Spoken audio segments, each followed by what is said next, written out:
Beri salam.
Assalamualaikum warahmatullahi wabarakatuh.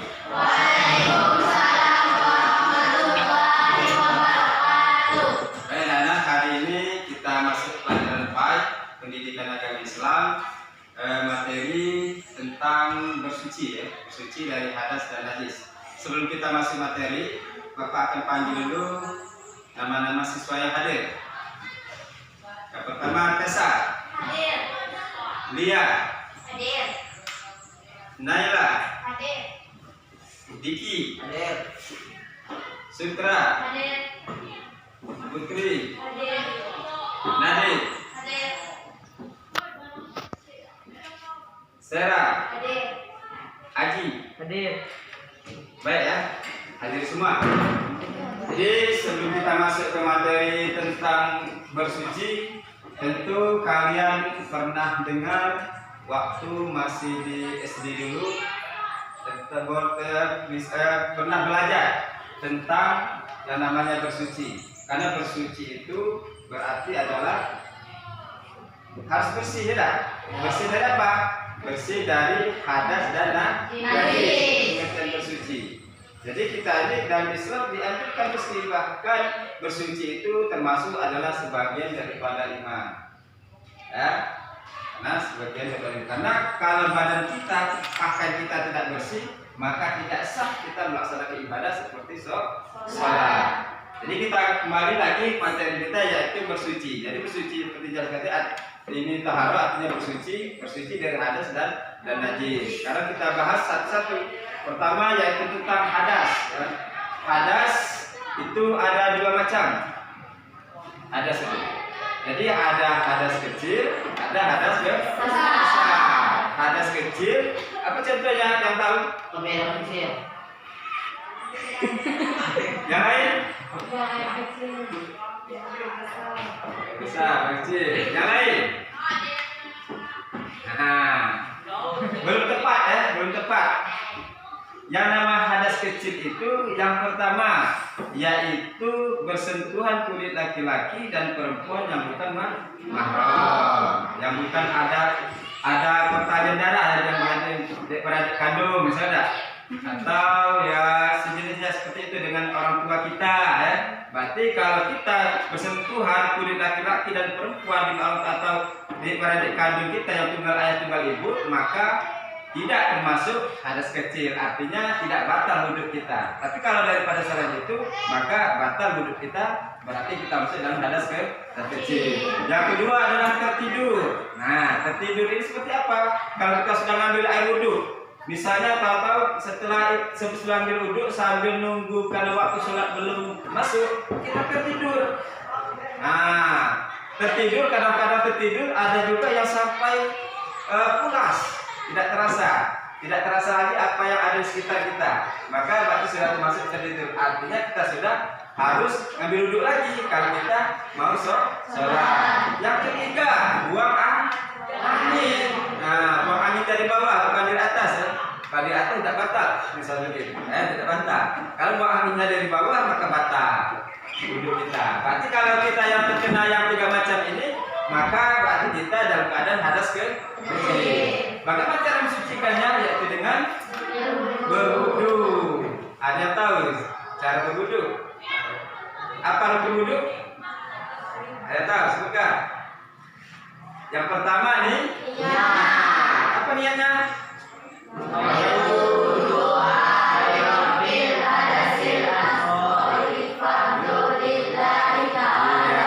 Setelah niat apa? Yang kedua? Membasuh muka.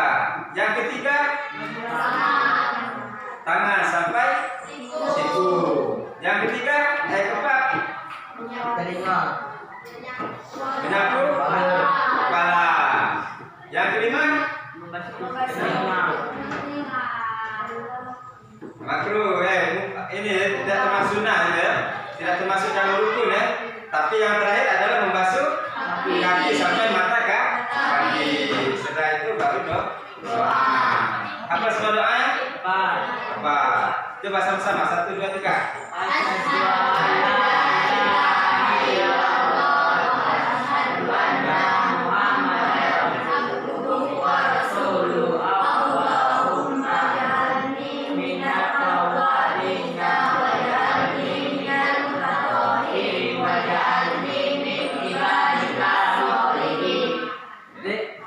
Jadi itu doanya ada. Doa setelah wudu ya. Asyhadu an la ilaha illallah wahdahu la syarika lah. Mari seterusnya yang tadi dilanjutkan ya, dan perbaiki lagi ya. Kemudian yang selanjutnya sudah ada kecil. Yang kedua hadas besar. Apa yang menyebabkan hadas besar? Yang pertama berhubungan suami istri. Yang kedua keluar sperma. Yang ketiga haid ya. Yang keempat nifas, biladan. Apabila terjadi yang seperti ini maka kita berhadas besar. Bagaimana cara mensucikannya? Dengan mandi wajib. Siapa yang tahu rukun mandi wajib? Ada berapa? Di tangan. Ada dua rukunnya. Pertama nih niat. Yang kedua membasuh seluruh badan kita mulai ujung rambut sampai ujung kaki. Yang lain kan sunnah. Tidak membaca bismillah dulu, berwudu dulu sebelum mandi segala macam dan sebagainya. Kita yang rukun saja dulu ya. Yang rukun pertama niat. Apa niatnya? Nawaitu sama-sama 1, 2, 3.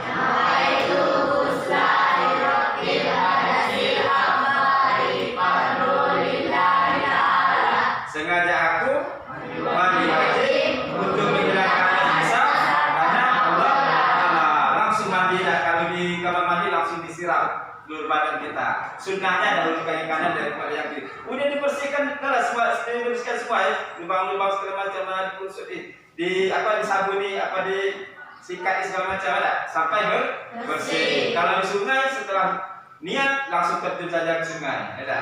Langsung di dalam kita bersih seluruh badan kita. Ya, itu tentang hak hadas.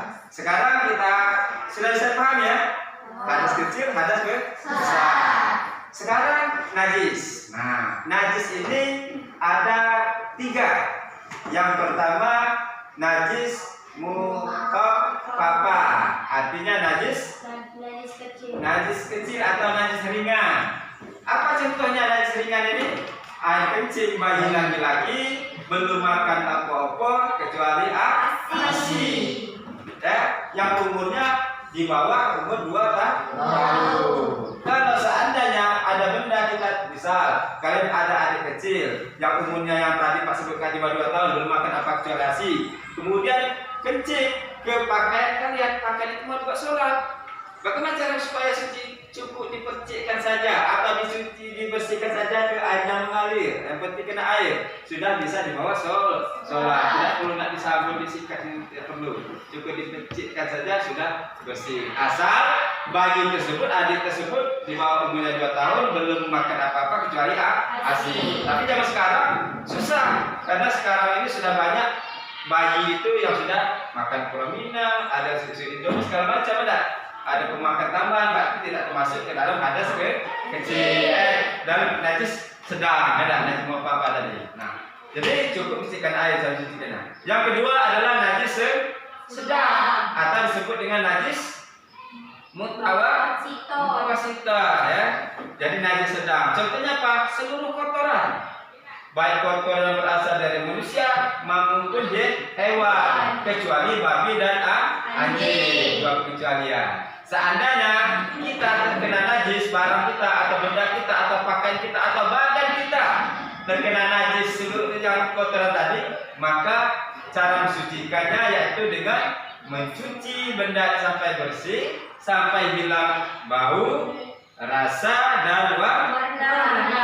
Ya, misal ada baju kita, ada adik kita ya sudah kencing atau apa, kemudian di badan kita ya, baju kita mau kita pakai, tidak boleh pakai tapi harus dicuci sampai bersih.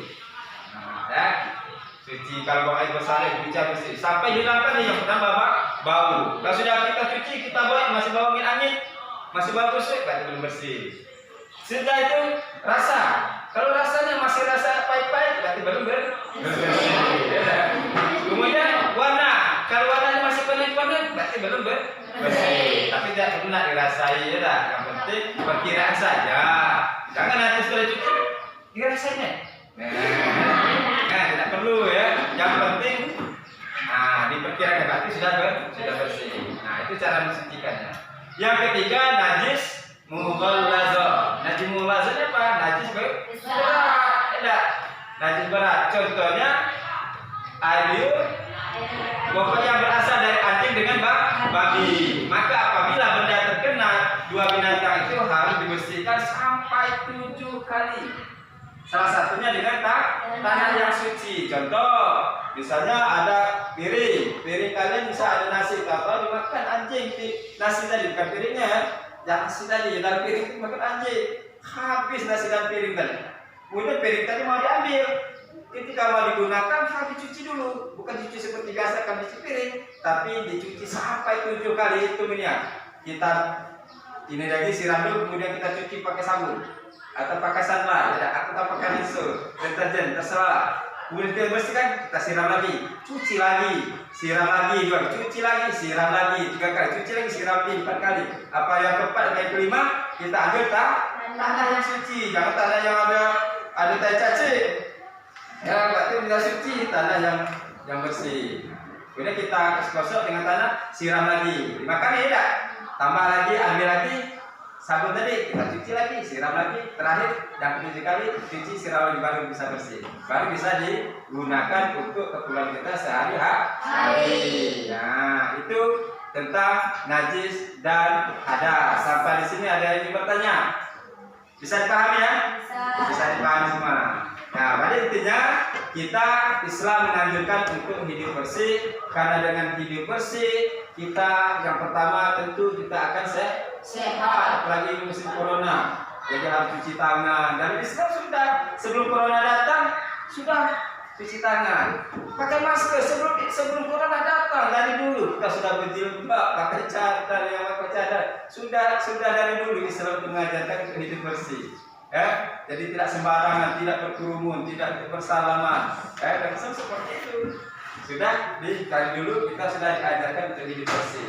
Jadi dengan demikian kalau kita bisa menjaga kehidupan bersih, insya Allah badan kita sehat, ibadah kita juga enak lah. Karena salah satu halangan kita untuk tidak bisa beribadah kalau pakaian, badan dan tempat kita kotor, berarti kita tidak sah untuk beribadah. Terutama sholat kalau pakaian atau badan tempat kita adalah kotor, tidak suci dari hadas dan najis. Kalau tidak ada pertanyaan, demikianlah ya pertemuan kita pada hari ini.